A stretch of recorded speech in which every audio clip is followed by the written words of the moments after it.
One of the things that we've improved upon, I think, every single year, not only is the physical kits themselves, but our communication process with parents and students. More communication leads to less frustration, less last minute running around, so that's really important. One of the key points is at the beginning of the year, we send out a list of the majority of the household and self-buy products that the kids are going to have to, the students or parents are going to have to procure. There are some fresh items in this list, so we don't want them to purchase them the first day of school, but knowing that they're going to need them in the upcoming weeks or months helps them to kind of plan. And especially during these like COVID times where you can't just necessarily run to the store every day, or it's not safe to run to the store every day, it is really good for parents to have an idea of what's coming. Another piece of communication that has been really good for us is sending out a weekly announcement and email to the students and parents each Friday to let them know of the upcoming labs and materials that they're going to need. That sometimes sends out even 2 weeks in advance if it's things that the students are going to need to get a bunch of stuff. You can see in this example here, this is the weekly what's coming up, and then also all of the materials the students are going to need to supply themselves, as well as what comes from their lab kits. This is really important that they have all their materials ready to go before live session starts so that we don't see students running around at the beginning of live session trying to find materials and feeling frustrated because they miss a piece of instruction because they're trying to find something while everybody else is getting going on the lab. One of the changes that we're gonna make in this next year actually is in the unpacking of kits. So one of the things we found in the past is that students are unpacking their kits. They're supposed to checklist all the things off themselves or with their parents. And they say they do, but sometimes we get 6 months later and voila, something's missing or broken. So this year we're gonna actually in live session have students unpack their kits together to make sure we don't have that happen in the future. As the students, okay, yeah. So one of the goals in our courses is that when students go off to college, they are able to competently conduct college-level investigations. We scaffold this expectation. We don't expect our 8-year-olds to be able to independently conduct an entire investigation without any support. So at the Explore level, again, this is that a la carte course where the students are in live session, only 60 minutes a week. It's young students. At this level, I always do a demonstration video of the labs. And so the students can watch the demonstration video. It's usually me and my son, and my husband gets to edit them, which is a headache for him, but it's well worth it for the students watching later. And then the parents are supervising the students while they're doing the laboratory investigations. The middle school level courses and some of the high school level courses, the investigations are typically done during live session. At the beginning of the year with the middle school level courses, we as instructors will do the investigations with the students so the students can see how the process happens and they can see a demonstration of the steps as we're doing them. As we get further into the year, sometimes we'll kind of step back from doing every single step ourselves as instructors and have the students work together collaboratively in breakout rooms doing the investigations. Once the students get to the advanced science courses, at this point we expect that the students are doing the pre-lab on their own before class starts. They come to class and they are doing the investigation just with the teacher present in the live session to monitor, but not actually doing the demonstration. Now, as teachers, we also have the lab kits available to us, and so if we need to demonstrate something, we can, but we really are trying to foster that independence by the time they're in the advanced science courses. And as always, safety is the most important thing when we're doing labs, just like in brick and mortar. In every course, we do a unit on safety, even if it's an advanced course, and even if it's the same safety unit that we did in the previous course. For the younger students, we require parent supervision during all labs. As the students get older, the teacher is always going to be supervising, so it might not be necessary for a parent to be available if they have to work or something like that. A good rule of thumb is that if a student can cook a meal on their own using the stove, They're probably okay to perform a lab on their own as well. It's really, really important though that all parents know well in advance when the lab is going to be. So if they do need to make arrangements to have an adult there, they can do so. Things to remember in terms of safety. Those safety contracts, always important. Safety data sheets.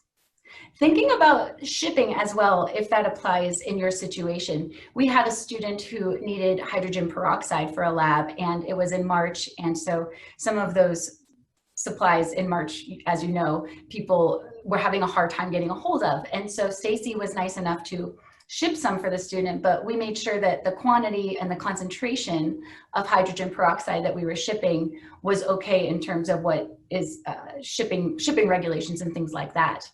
Now, always, always, always include protection for goggles, gloves, anything else that students might need in the kits.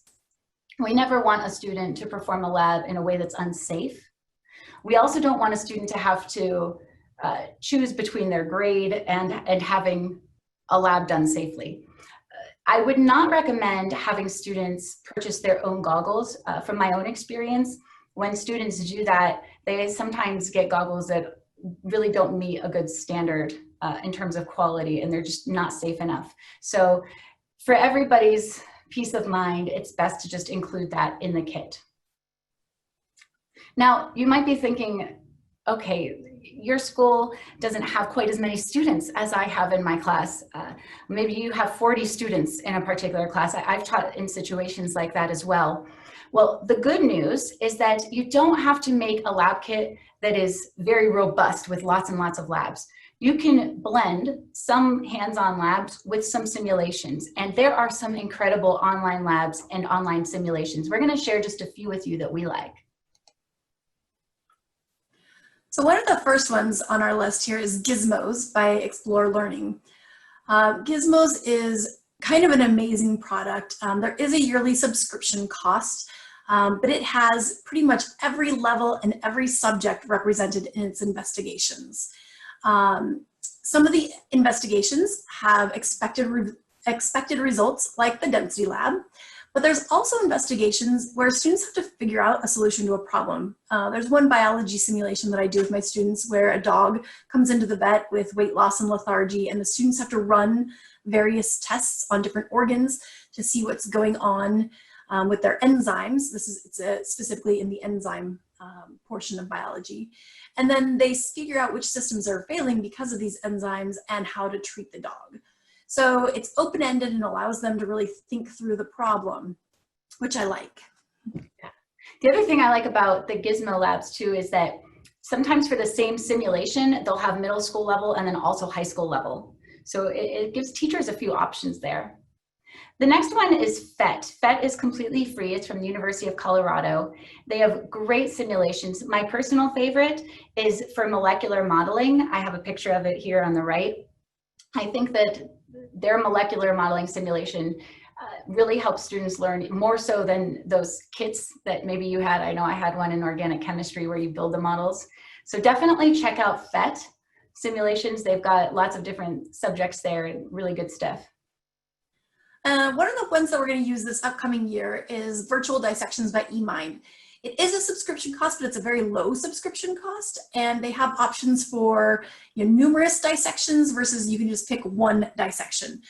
I did the practice one this past summer, and it is really detailed in terms of every layer being able to fold back the skin and looking at all the organs, and well done. And this is really good for students who are a little more squeamish and so are a little bit uncomfortable with doing the actual physical dissection and or have ethical opposition to doing their own dissections. And again, if you don't have the means to send lab kits to every single one of your students, this is a great option for replacing those actual hands-on dissections. Speaking of hands-on, so hands-on labs, that's the company that we go through for the pre-built kits. But they also have been designing a lot more digital labs in response to the current situation going on with schools. So their digital labs do have a subscription cost, but they are very high quality, so can replace a lot of those physical hands-on labs. Absolutely. And that email that you see there is for, her name is Vanessa, and she's wonderful to work with too. So she gave me permission to hand that out to you all. Next is Stellarium. I mentioned is that completely free program where you can basically turn your computer into a planetarium. There are a lot of free resources for astronomy. If you are teaching astronomy or you're interested in those resources, please reach out to me through email and I'd be happy to share some of them with you. And then last, but definitely not least, is one of my favorite things in this entire world, Desmos. It's beautiful. I think it says it on the website, beautiful free math or something. But Desmos isn't just graphing for math. Desmos is so helpful for science too. You can create a free teacher account, and then your students can also create free student accounts. I use this a lot in physical science. So students can log on, they can graph displacement time graphs, velocity time graphs, anything like that. And then it saves all of their work, so it makes grading really easy. So you might be wondering now, we're pretty far through this webinar, what about inquiry? Well, the good news is that inquiry still exists online. So here's an example of an inquiry-based investigation I do with my middle school level biology course. You guys can read through it. Earlier I talked about the investigation that the high school students use about where plants get their mass. Environmental science, I have students design an investigation to show how acid rain affects plant growth. In all of these investigations, you know, inquiry is really important because students get to spend time with their peers designing the procedure, figuring out what their independent variable is going to be, what their dependent variables are going to be, how they're going to control for all of the other variables. After the procedure is approved, they conduct their investigation, oftentimes in breakout rooms in live session with 2 students trying to duplicate the same procedure. And then they analyze their data, compare their data with their classmates, and write up formal lab reports. Inquiry-based labs can really be done with any subject and at every level with these students.